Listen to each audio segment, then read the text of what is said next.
been visioning new India and innovative India, and definitely anything needs money, right? So Dr. Hari has almost 38 years of his career in investment banking. He wants to use that money in a proper manner, and he finds the right team now.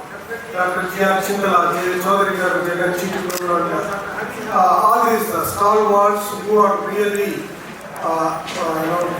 want to take forward Dr. Kalam's vision. Thank you very much, sir. It's always a great presentation.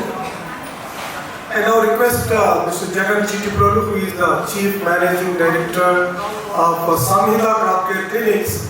Without Samhitha, we are not here today. We will appreciate from the bottom of my heart. Samhitha, please welcome Mr. Jagan Chitiprolu.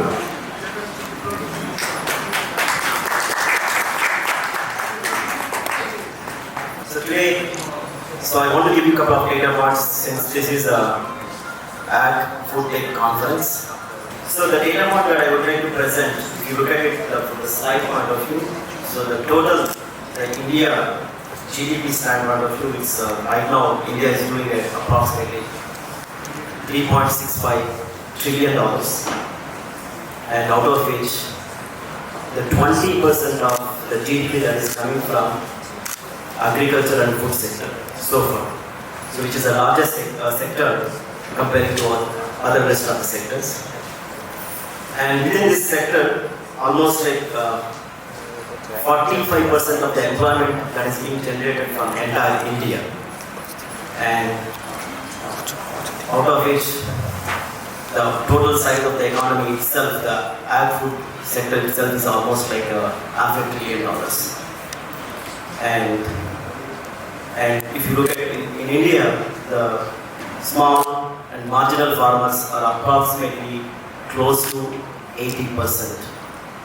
And this data point gives you that how where we are in terms of the economy and from an ag-food point of view. But the India, this sector is very undisrupted and very fragmented.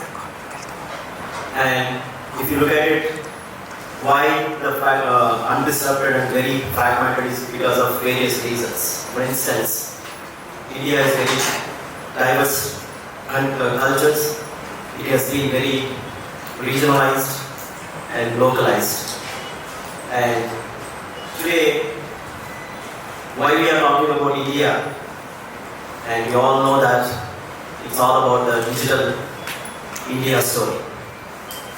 So when we say digital India story, India right now is growing at a pace of the GDP and on average 7 to 8% per year growth ratio, and the pace where it is growing by 2030, India would be the third largest nation. And the other area is that the communication point of view, India has been democratized. The way the number of smartphones that we have been using, approximately 34% of the people in India are using the smartphones today, and which is close to 440 million people, which is more than the size of US population size. And everywhere from village to the metropolitan cities are fully connected because of the internet. And last, the transportations.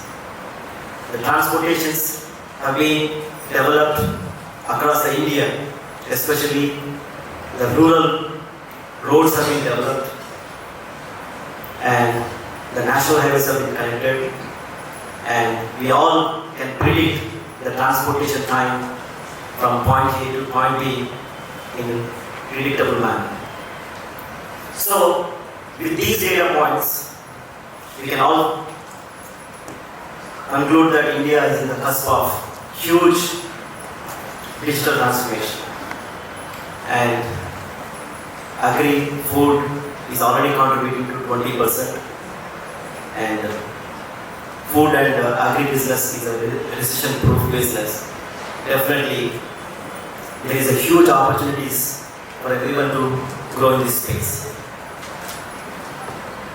So, when you look at from an agri and technology standpoint of view, so far the startups have been penetrated in the market up to 2%, which is a very small amount of the market share. So far the entire startups have been penetrated, and this data shows that there is a huge opportunity for everyone. And so when we say the digital transformation that is going to be happening in India, I want to just give you a couple of use case studies, what we have been doing on the ground from our India AgFoodTech company standpoint of view.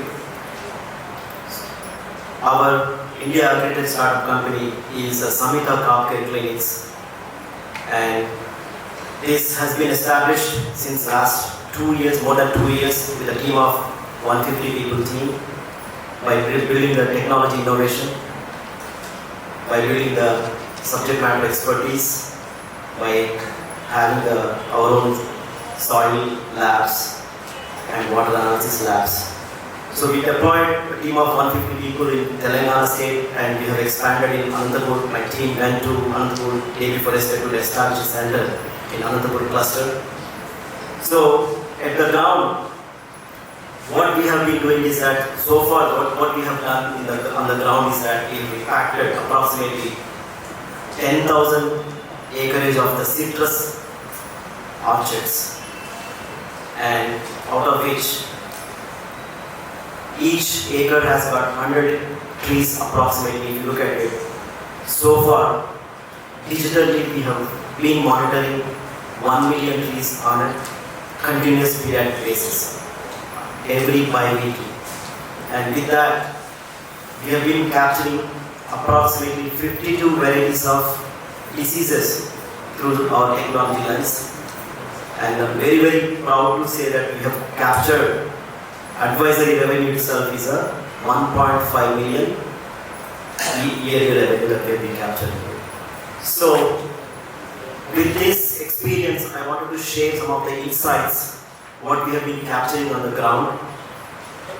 And to our surprising is that when we are on the field helping the farmers, and one of the great insights that we have captured, in fact, I've shared this knowledge data point to the Telangana Horticulture Vice Chancellor in the last discussion. Almost like 60% of the plant material coming from nurseries are actually wrong plant material, because farmers are realizing the fact after the 4 years of the planting where they cannot be able to repair further. And in addition to that, many farmers are farming with emotions. They don't even know what is their P&L. And they just spend money, they forget about the profit or loss, it goes by the flow. And other area is that many farmers are doing the farming, the chemical based farming. And first 4 years is the non-bearing period. After the 4 years, it starts bearing, and immediately they apply too much fertilizers and pesticides. With that, they get the quick benefits first few years, but they are ignoring the long-term benefits.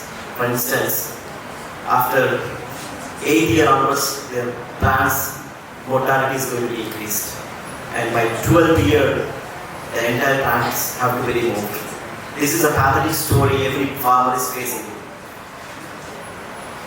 And the other area is that the average capital expense, the farmer is spending approximately 40 to 50% every year, where they have to spend upfront this cost on a yearly basis. And the another data point that is very, very touched personally me is that the market linkage side, because the farmers do not have any connect to the market linkages. And apparently, when I went there and met the farmers, they clearly said that all the buyers, or you can call it as a middleman,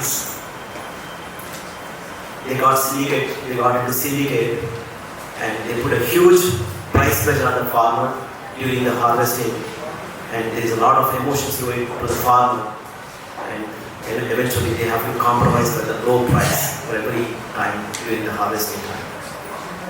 The other data point that I wanted to present is from a produce quality standpoint of view. Once the harvesting is done, the produce have been collected from the farm gate. By the time we consume, it goes to the distribution center. From there it goes to mandis. From there it goes to some small rickshaws. It goes to the retail stores. And then by the time we consume, the number of times the loading and unloading is happening from farm to all the way down to the consumer, averaging 6 to 7 times. Because the supply chain is being completely broken. A lot of inefficiencies in this supply chain system. So, to solve all these problems, one cannot be able to solve these issues. Only at a multiple players are required to solve. For instance, as an example, I was stating on the planting material, government policies needs to be strongly implemented, providing the right planting materials.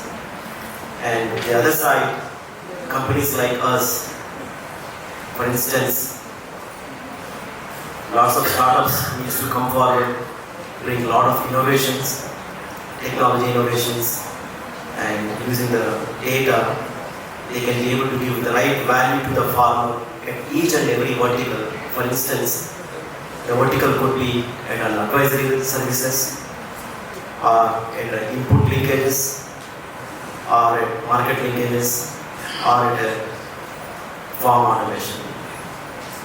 So, as I said, there is only 2% of the companies have penetrated, like companies like Samhitha, Ninja Card, Leiko, but everybody has an opportunity in this space.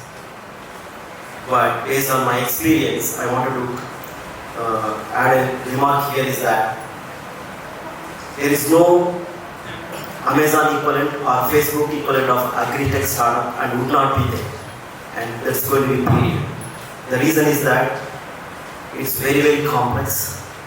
But when you're starting as a company, as an entrepreneur or a startup, you have to bound your problem to a specific, to either a product or a geolocation, and be very focused and solve the respective problem and add value to the farm. So with this, I wanted to close my remarks. Once again, thank you very much for the ESG for giving me an opportunity to speak. And again, it's a great honor for me to have shared a dais with Dr. J. Chowdhury and the rest of the lead editors. Thank you again. Thank you. Thank you very much.